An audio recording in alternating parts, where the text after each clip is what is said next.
When we talk about positive parenting, we can kind of think about the strategies that we use in a tier system. The things that we need to be doing the most of is talking with your child, spending time with your child, giving them interesting things to do. All of that is preventative. It's like giving your child a multivitamin so that they don't get sick. Those are the most effective parenting strategies. But then as you see them misbehave, you want to kind of up the ante and use something that's a little bit more of a bold and strong approach, even while being respectful to your child. So you've got directed discussion, you've got skill building that you might do with them, but if those things aren't working with them and you're still not seeing the behavior that you hope to see out of them, then you want to move to logical consequences, quiet time. Their age will be a factor in your deciding how long to remove a toy or how long that they lose a privilege. If you have a child who's 5 years old, removing a toy for a period of, say, 20 minutes isn't going to be effective because they're going to forget after 20 minutes what it was that they lost and why did they lose it. They might kind of have a general idea, but they're not going to relate it back to the misbehavior that they showed.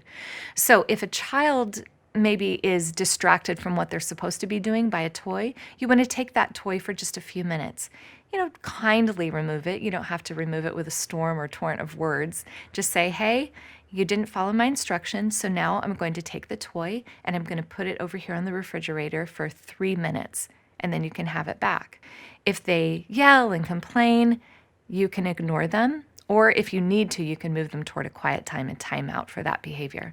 But once that 3 to 5 minutes is up, give them the toy back. Be consistent. Share it with them again. Don't forget about it, because then they can know they can trust you. And then they're more likely to realize that complying with your instructions is going to be a positive experience for them, and they're going to be able to do good things afterwards. It's not going to be something that's hanging over their head and making the rest of their day terrible. They're going to be able to shift and reboot and reset and move on toward the behavior that you want to see. When we talk about parenting, it's important to acknowledge that we have different parenting styles. Parenting styles are just what they are, and most of them are acceptable. But you see, on a parenting continuum, you might see extremes, and either of those extremes aren't going to be helpful. On one extreme, you're going to see permissive parenting. That's letting the child do whatever they want to do, not creating any boundaries, not really having any rules, and certainly not following through with any of the rules. You might say rules, but you don't actually do anything about it. That would be called permissive parenting. On the other extreme of parenting, you have authoritarian parenting. Authoritarian refers to when a parent demands immediate obedience.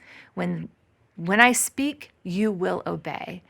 I'm demanding that you follow my instructions this instant. That's authoritarian parenting, so that's kind of an extreme. Most of us parents fall somewhere in the middle, a little bit more permissive maybe, or a little bit more authoritarian. A healthy approach is authoritative, where you set great boundaries for your kids, you're consistent with them, and you're calm. You're not overbearing or using fear to get them to comply, but you're just kind of right there in the middle with authoritative behavior. What happens when you have two parents who are parenting is that if one tends to be a little bit toward one extreme, the other parent is naturally going to move toward the opposite extreme. And so there's could be a little bit of conflict. This parent says, you're too permissive, and the other parent says, you're too strict. And they have arguments over how to handle the problem. And that can send confusing messages to a child because they don't know exactly who to listen to, or they might think I can get away with something with this parent where it was this parent, I better steer clear because they make me a little bit nervous. So it's important for parents to kind of move toward the middle and move toward each other rather than away from each other in their parenting styles. If they move toward each other and they can start to create kind of a game plan with, hey, how are we going to handle this behavior? Or how are we going to approach this situation? Then when that moment happens and the child misbehaves, they can address it from a place of calm and consistency that the child needs to develop.